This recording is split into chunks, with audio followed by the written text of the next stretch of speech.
Hello everyone, welcome back to the show. I'm your host, Arwen Herman.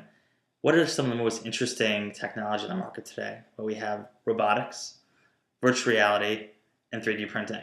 And this week we had the opportunity to attend a really unique conference that brought together these technologies inside 3D printing conference and expo, Robo Universe Conference and Expo, and the Virtual Reality Summit.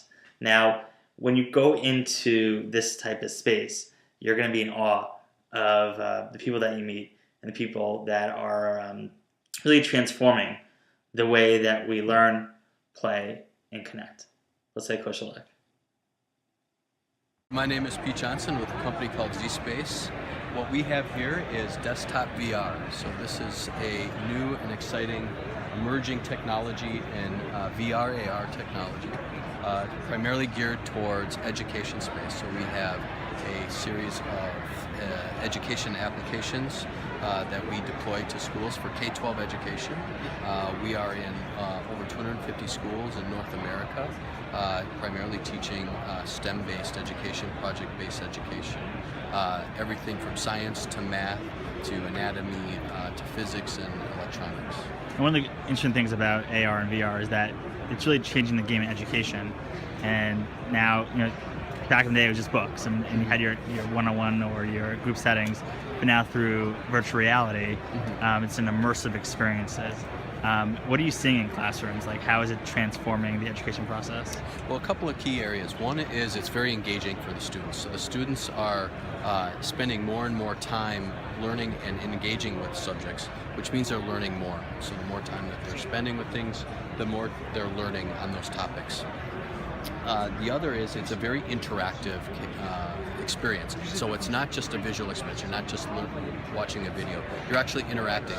And for instance, when it comes to anatomy, you can dissect, as they're doing here, the heart. You can take a look at the heart and over dissect it. You can manipulate it. You can view it from different angles, and you can really get a sense of what these items are because it's so real and lifelike. And what type of programs do you currently have for schools? We have applications ranging from general science, so you can bring up a frog, for instance, and see what a frog looks like and dissect a frog, through advanced electronics. So you can start with basics of batteries and resistors and switches and build up through quadruptors. So a wide range of different applications, biology, chemistry, mathematics, sciences, whole wide range of topics. And we also believe strongly in mapping them to the curriculum, so making the teachers enabled with the technology to be more useful. So we create lesson plans, activity plans for the teachers. We do full teacher training so that it's not just a piece of technology, it's actually useful in the classroom and gets used over and over again. What's the average cost to the school? We have a couple different models depending on the school and the deployment. So there's a couple different models. We're primarily subscription-based when it comes to. We're here at the University of Arkansas, and we're looking at augmented reality. So tell us what we have here. Yeah, it's just kind of augmented reality applications, and when we scan this picture, a landscape will pop up and you can play with it. Actually, it can be placed some paints on it, but I'm so sorry that this device is a little bit broken. And what's the point is, this device supports more than one users use it together, which means you can play with your friend in this same landscape, even though you are in different locations, because it can be connected to the internet. And you can track each other's actions and put your own paints and see others' paints on these landscapes. And this is great for collaboration if you're trying to learn something. It has definitely a more immersive experience than your typical, if you're just reading something, and enter the collaboration model. Yeah, that also can be used like to hold the virtual meetings or military meetings, something like that. And that can be used in medical field, like record the data of the patients into these 3D models. So these 3D models can show the current situation of the patients. So doctor can just mentor the current situation instead of opening the check of the patients. What you do is see when it's highlighted in red. Yes. Now you can select it with the trigger, you can manipulate the object, and you can put it to the side. So here, once you grab that, which is a virtual cadaver, yeah.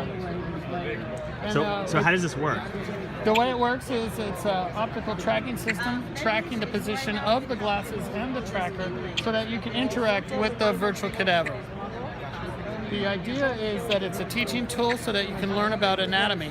So all the parts are labeled with their name so that it's like a primer, you can learn about the different parts. And obviously, like when you're working in a virtual space, like the immersiveness is very different. Yes.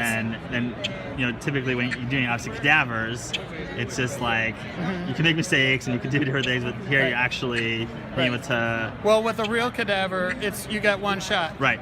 Right. With a virtual cadaver, you can reset it and do it over and over and over. Can you tell us a little bit about the technology behind this? These are all off-the-shelf pieces of hardware. You can easily put it together. Everything's commercial. These glasses are the new standard for 3D televisions. So they're like $17 each on Amazon.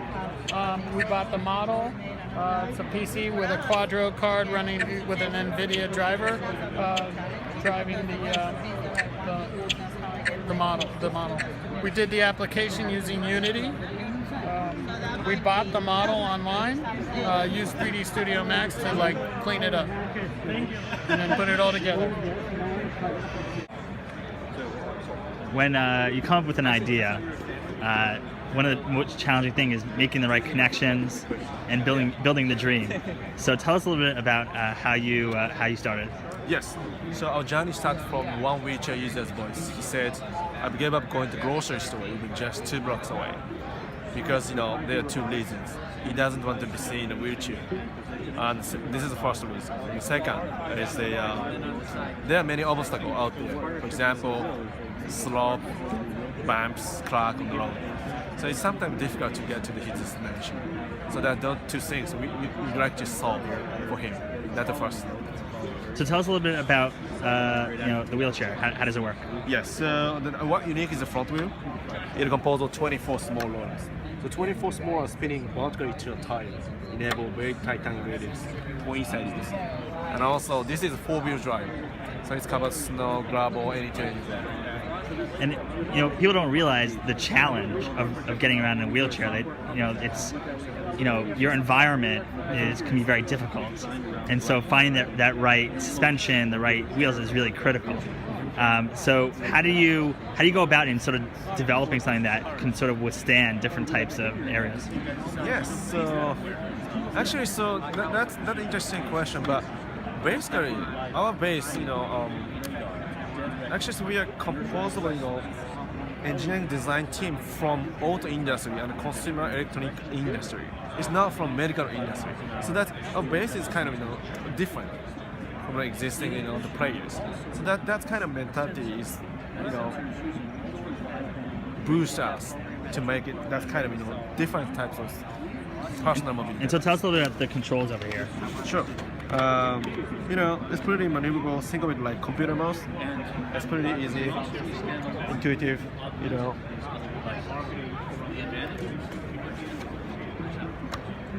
Right. And a lot of companies are now looking for, especially the people with special needs, new ways to make their lives easier. So how do you, who are some of your partners on this, and how do you go about sort of like explaining to VCs and investors why it's important? Because a lot of times wheelchairs aren't actually disruptive, right? So giving your pitch to a person that's more in finance, it's okay, a wheelchair, we have that. So how do you do it? Actually, so the first thing is the needs of transportation is definitely increasing because we are facing an aging society, right? So those kind of mobility devices definitely needed. And then there is a pain, as I explained, right? This kind of pain is the same as elderlies. So that's market growing. People need it. Right. That's it. So who are some of your partners in this venture? Our partners? Yeah. Our partner is the Panasonic, a 5D Robotics, a Haneda Tokyo International Airport, Cincinnati International Airport, Jochu Manufacturing Company, Very good. And I heard that there was a Batman versus Superman connection here. How did that happen? They found us. Yeah. They found us. And then, okay, we sent it anyway. Right. And then it's happened. It's funny how like when you have like a concept and then it starts getting caught on, you get your investors in line, the partners, and then you get something like that, you realize that this is something maybe something bigger. Yeah. Especially with airports. Airports are kind of like a tricky place. Yeah. And have you spoken to different municipal airports of like possibilities? Yes. Actually, so that's the reason why we collaborated in 5D robotics is because they have like autonomous driving technology. So we want to deploy that technology into the airport, so that device will navigate a passenger who needs mobility assistance. So that will definitely reduce the operations cost in the airport. And what's the retail sort of cost? 14,000 MSRP. Yeah. And how do you charge it? Yeah. Charger port here. You can charge it. Sorry. And how long does it take to actually charge? 12 miles. Yeah. 8 hours for full charge. And what's your hope for the future? For the future? Yeah. Like glasses. Like glasses. Oh, got it. The glasses. Many long time ago, when I was in elementary school, people wear the glasses were bullied by the classmates just because not cool. But now, as everybody wear the glasses, even they don't need it because it is cool, Right. And then now, a lot of technology into the glasses. For example, Google glasses. Right. No, it's made happen, but it's not like glasses anymore. Right. It's beyond that. Sure. And I think also it takes away from like sort of the stigma also. Yeah. Like when you see like with a wheelchair, like you have like certain concepts of the wheelchair. Right. But now it's different. It becomes it's not a typical way of sort of saying like someone who has some disabilities. It's more acceptable that into like a world of technology and immersive not as immersive, but like it's like the iPhone of this type of technology. Yes, that's exactly what we're trying to do. This conference showed how far we've actually come with technology, with VR and AR, robotics, and 3D printing. And this industries are growing and growing. We're going to see even more unique opportunities to learn through different types of mediums and build incredible things. This is Arlen Herman, and thanks for watching.